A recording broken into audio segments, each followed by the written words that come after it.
to the Cloth and Paper YouTube channel. In today's video, we wanted to give you guys a closer look at our personal 5-year plan inserts and give you an example of how you can use these in your planner and hopefully give you a couple of takeaways or tips that you can use in your planning process. If you're not familiar with our 5-year plan inserts, we uploaded a video going through the layout and which inserts are included, but today we'll only be focusing on the personal plan inserts. In the beginning of the insert bundle, we have our 5-year plan info page. So this has the introduction, some questions to consider, and some tips. After that, you have a lined note page that says 5 years from now. So this is where you can start brain dumping and getting some ideas down on paper. And then here we have our personal 5-year plan, which has an inspirational quote.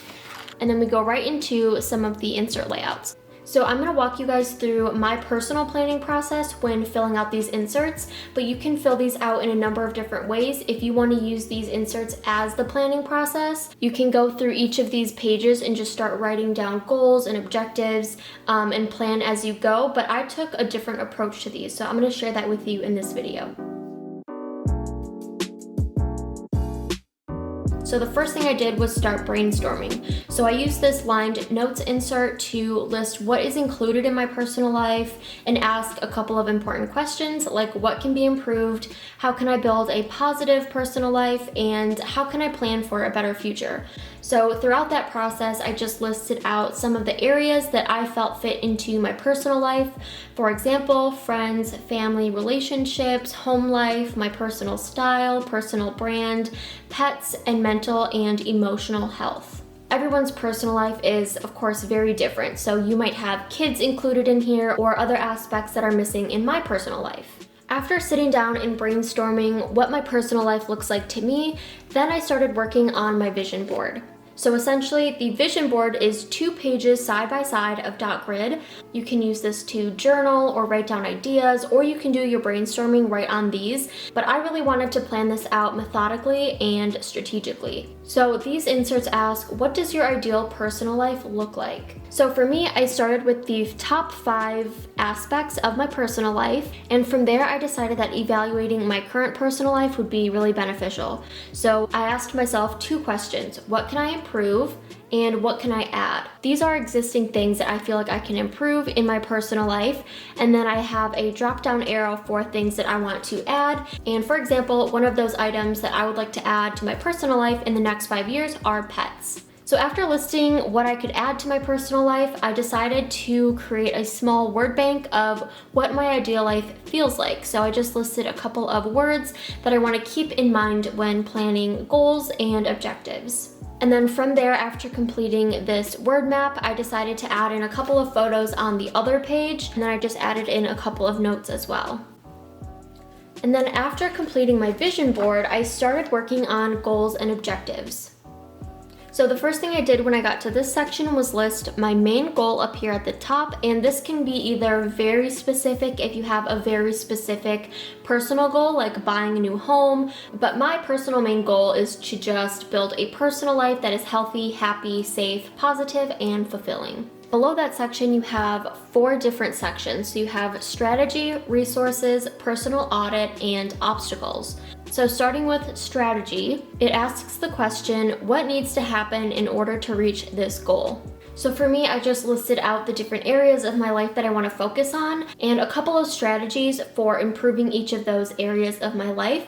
So for example, I have envision ideal personal life, dream big, and complete baby steps and a daily routine. For me, setting up a daily routine that helps me stay on track is really important, so that's going to be my biggest strategy. Next, we have resources, which asks the question, what can you use that will help you achieve your goal? So for me, creating an outline of my goals is really important. Also having a daily personal health routine, a weekly routine, and a monthly routine.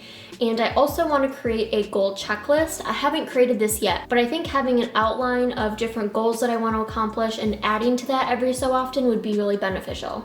And then down here in the personal audit section, it asks the question, what skills, knowledge, or experience do you have that can help you? For me, planning, organizing, and visualizing are the three main skills that I think will help me accomplish some of my goals. You might also share planning and organizing, but you might have other personal skills or experiences that can help you in your planning process. And then after that, we have obstacles. So what roadblocks could hinder your success? So one of the things that I wrote down in this section is getting bogged down by negativity or world events. It's important to realize that there may be events out of your control that might hinder your success or your ability to complete goals, or it might just slow down the process. But finding ways around that or being able to work through those challenges is going to be really important for completing your goals. After you've planned out some of your goals, listed your strategies, your resources, your personal audit and skills that you can use, and brainstorming some obstacles that might come up, you can go ahead and start planning out objectives. So the first section of this objectives page is yearly goals. This is broken up between yearly, monthly, weekly, and daily goals. So what do you want to accomplish yearly? So for me, I've numbered out this section 1 through 5 since this is a 5-year plan. So for me, year 1 is about simple improvements and putting in stepping stones. And it's really important to leave some of these kind of tentative or flexible so you can make updates to this section later on.